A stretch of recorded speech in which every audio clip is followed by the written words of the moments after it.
Trailing to campsites is cool and all, but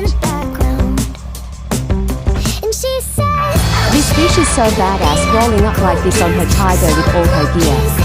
She's only like 5'3" or something too.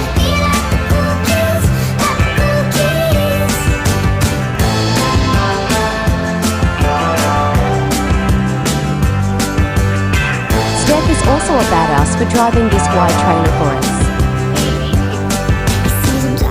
The roading was intense. Maps said 45 minutes to go, just 10 miles on a single track, hairpin turns road. But the views were so worth it.